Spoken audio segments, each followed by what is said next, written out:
السلام علیکم ورحمۃ اللہ وبرکاتہ۔ دوستوں، امید کرتا ہوں آپ خیریت سے ہوں گے۔ میں ہوں محمد مقصود قاسمی اور آپ دیکھ رہے ہیں باغ مدینہ یوٹیوب چینل۔ ادارہ المباحث الفقی جمعیت علماء ہند کا سہ روزہ فقہی اجتماع بمقام ادارہ فیض القرآن ضلع اتر دیناج پور مغربی بنگال میں منعقد ہوا، جس کی الگ الگ نشستوں کی صدارت بالترتیب حضرت مولانا رحمۃ اللہ میر رکن شورا دارالعلوم دیوبند، حضرت مفتی راشد اعظمی نائب محتمم دارالعلوم دیوبند، حضرت مولانا مفتی ابوالقاسم نعمانی شیخ الحدیث محتمم دارالعلوم دیوبند نے کی۔ اجتماع میں دارالعلوم دیوبند، ندوۃ العلماء لکھنؤ، مظاہر العلوم سہارنپور سمیت ملک بھر سے تقریباً 200 مفتیان کرام نے شرکت کی، جنہوں نے 2 موضوعات اور ان کے ذیلی عنوانات تفصیل سے مناقشہ کیا اور فقہ اور اصول فقہ کی روشنی میں اپنے مقالات اور مناقشے پیش کیے۔ آخر میں مقرر کردہ ایک کمیٹی نے غور و خوض کے بعد بالاتفاق تجاویز منظور کی۔ پہلے دن اپنے خطبہ افتتاحیہ میں جمعیت علماء ہند کے صدر مولانا محمود اسعد مدری نے شریعت و سنت کے متبعین پر اعتراض کرنے والوں کو واضح طور پر جواب دیتے ہوئے کہا کہ فقہ اسلامی میں کوئی جمود و تعطل نہیں، بلکہ ہر دور میں رہنمائی کی صلاحیت موجود ہے، اور نہ اس کی بنیاد کسی شخصی رائے پر ہے، بلکہ قرآن و سنت اور اجتماعی و شورائی فیصلوں پر ہے۔ مولانا مدنی نے ایک دوسرے موقع پر اپنے خطاب میں مفتیان اکرام کو متوجہ کیا کہ بر صغیر کی تقسیم ملک سے زیادہ مسلمانوں کی تقسیم ہے۔ انہوں نے اعتراف کیا کہ مسلمانان ہند نے اسلام کی سربلندی اور اس وطن کی عظمت کے لیے بیش بہا قربانیاں دی ہیں، لیکن دنیا تک ہم اپنے پیغام کو پہنچانے سے قاصر رہے ہیں۔ ہمیں اس پر توجہ دینی چاہیے اور ہندوستان کے علماء کو عالمی سطح پر قائدانہ کردار ادا کرنا چاہیے۔ اجلاس میں جن 2 موضوعات پر تفصیلی مناقشہ ہوا، ان میں مال حرام سے متعلق چند غور طلب امور، بالخصوص موجودہ دور میں کاروبار کی جدید رائج صورتوں اور ناجائز ملازمتوں اور پیشوں کی شریعت کی روشنی میں درجہ بندی، اور دوسرا موضوع اجتماعی قربانی سے متعلق بعض تحقیق طلب مسائل تھا۔ اس سلسلے میں 2 الگ الگ تجویزیں منظور ہوئیں۔ ان کا خلاصہ اس طرح ہے۔ تجویز نمبر 1، مال حرام سے متعلق چند غور طلب امور۔ شریعت میں طیب اور حلال مال کو اختیار کرنے اور حرام مال سے اجتناب کرنے کی بڑی اہمیت ہے، لیکن عصر حاضر میں مال حرام سے متعلق مختلف شکلیں وجود میں آ رہی ہیں، جن کا فقہی اور شرعی حل پیش کرنا اہل علم کا فریضہ ہے۔ چنانچہ اس سلسلے میں بحث و تمحیص کے بعد بھی اتفاق رائے مندرجہ ذیل تجاویز منظور کی گئیں۔ نمبر 1، سود، غصب، رشوت، چوری، جوا، سٹہ اور عقد باطل کے ذریعے حاصل شدہ مال قطعی حرام ہے، جس کا حکم یہ ہے کہ اس کو اصل مالک کو لوٹانا ممکن نہ ہو تو دفع وبال کی نیت سے غربا میں تقسیم واجب ہے، اور اس طرح کا مال اگر وراثت میں حاصل ہوا ہو اور اس کا مالک معلوم ہو نیز واپس کرنا ممکن ہو تو مالک تک اس مال کا پہنچانا ضروری ہے، اور اگر مالک معلوم نہ ہو یا معلوم تو ہو لیکن اس تک پہنچانا ممکن نہ ہو تو ایسے مال کو بھی فقراء پر تقسیم کرنا واجب ہے۔ نمبر 2، شریعت میں جو امور ناجائز ہیں، مثلا نوحہ کرنا، ناچ گانا اور بلا ضرورت کشی وغیرہ کے ذریعے معاش بنانا جائز نہیں ہے، اور ان سے حاصل شدہ آمدنی بھی ناجائز ہے۔ نمبر 3، جو امور فی نفس ہی جائز ہیں لیکن وہ گناہ اور معصیت کا سبب بنتے ہیں تو ان کو حتی الامکان ذریعہ آمدنی نہیں بنانا چاہیے،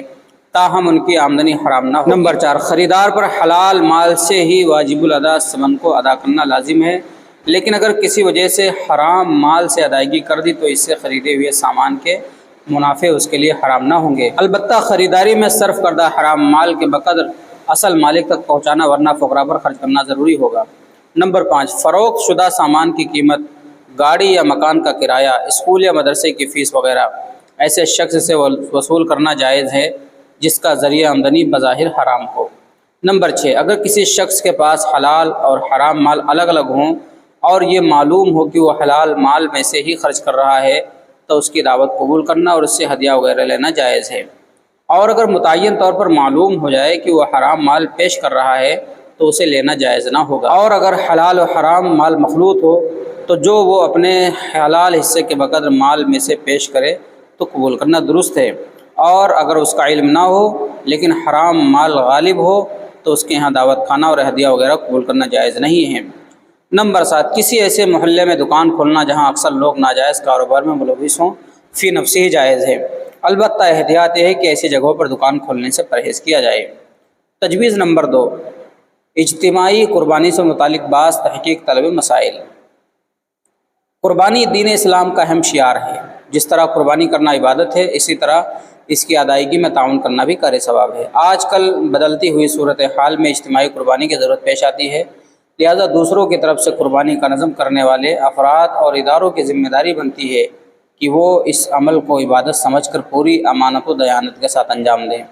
کیونکہ یہ معاملہ اپنے اندر مختلف جہتیں رکھتا ہے، اس لیے اس موضوع پر غور و فکر کے بعد مندرجہ ذیل تجاویز منظور کی گئیں۔ نمبر 1، مسلمانوں کو چاہیے کہ وہ اپنی قربانی انفرادی طور پر خود کرنے کی کوشش کرے، یہ زیادہ موجب ثواب ہے، تاہم معتبر اجتماعی نظام کے تحت بھی قربانی کرانا جائز ہے۔ نمبر 2، اجتماعی قربانی کے نظام میں مجموعی حصے داروں کی نیت سے بھی جانوروں کی بلا تعین قربانی درست ہو جائے گی۔ نمبر 3، اگر تمام شرکا جانور میں سے اپنے اپنے حصے کا پورا گوشت لینا چاہتے ہوں تو وزن کے ساتھ تقسیم کیا جانا یا کم از کم ہر حصے کے ساتھ گوشت کے علاوہ دوسرے اعضاء مثلاً سری، پائے، چربی، گردہ اور دل کے ٹکڑے رکھ دینا ضروری ہے۔ نمبر 4، الف، قربانی کا نظم و انتظام کرنے والے ادارے اگر جانوروں کی قیمت کا تخمینی اندازہ لگا کر فی حصہ متعین رقم کا اعلان کر دیں اور اس کے مطابق رقومات وصول کریں اور رقم کم پڑنے کی صورت میں مزید مطالبہ کرنے کی صراحت بھی کریں، یا یہی طریقہ کار ادارے میں معروف ہو تو قبل از تعین جانور کے ہلاک ہونے یا عیب دار ہونے کی ذمہ داری ادارے کی ہوگی، اور تعین کے بعد اگر ہلاکت ہو یا عیب پایا جائے تو یہ حصہ دار کا نقصان شمار ہوگا۔ اگر ادارہ متعینہ رقم لے کر قربانی کرنے کی پوری ذمہ داری لیتا ہے اور رقم کم پڑنے یا زیادہ ہونے پر حصہ دار سے کوئی واسطہ نہیں ہوتا تو اس طریقے پر شرعی اصول و ضوابط کے مطابق قربانی کرنے کی اجازت ہے۔ ایسی صورت میں قربانی کرانے والے ہر قسم کے نفع و نقصان سے بری ذمہ ہوں گے۔ نمبر 5، قربانی کی رقم وصول کرنے والوں کے اخراجات کو بھی عرف کے مطابق دیگر اخراجات میں شامل کر کے حصہ داروں سے وصول کرنے کی گنجائش ہے۔ نمبر 6، مدرسے کے مال میں سے قربانی کے جانوروں کی حتی الامکان خریداری نہ کی جائے۔ اہل مدارس کو چاہیے کہ جانور فراہم کرنے والے لوگوں سے ادھار خریدار کا معاملہ کریں اور حصص کی رقومات حاصل ہونے کے بعد واجب الادا رقم ان کے حوالے کریں۔ اس اجتماع میں جو اہم شخصیات شریک ہوئیں ان میں مولانا سلمان بجنوری، نائب صدر جمعیت علماء ہند، نائب امیر الہند مفتی محمد سلمان منصور پوری، استاد دارالعلوم دیوبند مولانا عتیق احمد قاسمی بستوی، استاد دارالعلوم ندوۃ العلماء لکھنؤ مولانا امیر اللہ خان حیدرآباد، مفتی محمد شبیر قاسمی شیخ الحدیث جامعہ قاسمیہ مدرسہ شاہی مراد آباد، مفتی محمد خالد مفتی نذیر باندی پورہ کشمیر، مفتی محمد صالح الزماں اڑیسہ، مفتی محمد عثمان، مفتی اختر امام عادل، مفتی منصف امروہہ، مفتی انعام اللہ حیدرآباد، مفتی زین الاسلام دارالعلوم دیوبند، مفتی جنید پالنپور، مفتی زید مظاہری استاذ دارالعلوم ندوۃ العلماء لکھنؤ، مفتی عبدالرشید کانپور، مفتی حبان، مفتی ضیاء الدین الہ آباد، مفتی اسد اللہ معین مفتی دارالعلوم دیوبند، مفتی صالح الزماں اڑیسہ، مفتی رشید احمد کانپور، مفتی وقاص احمد دارالعلوم دیوبند، مفتی محمد صالح مظاہر علوم وغیرہ سمیت 200 مفتیان اکرام شریک تھے۔ اخیر میں اس اجتماع کے میزبان مولانا ممتاز صاحب محتم ادارہ فیض القرآن ٹھیکری باری ضلع اتر دیناج پور نے سب کا شکریہ ادا کیا۔ حضرت محتم صاحب دارالعلوم دیوبند مفتی ابوالقاسم صاحب نعمانی کی دعا پر مجلس کا اختتام ہوا۔ دوستو یہ تھا پورا کا پورا معاملہ کہ پورے ملک سے 200 مفتیان اکرام جڑے تھے اور بہت ہی اہم تجاویز پیش ہوئیں اور ان کو پاس بھی کیا گیا۔ اب آپ حضرات کا ان تجاویز کے متعلق کیا کہنا نیچے کمنٹ کیجئے، پہلی بار آئے چینل کو سبسکرائب بھی کر سکتے ہیں۔ چلیے دوستو پھر ملتے ہیں انشاءاللہ جلدی کسی نئے ویڈیو میں کسی نئے ٹاپک کے ساتھ۔ السلام علیکم ورحمۃ اللہ وبرکاتہ۔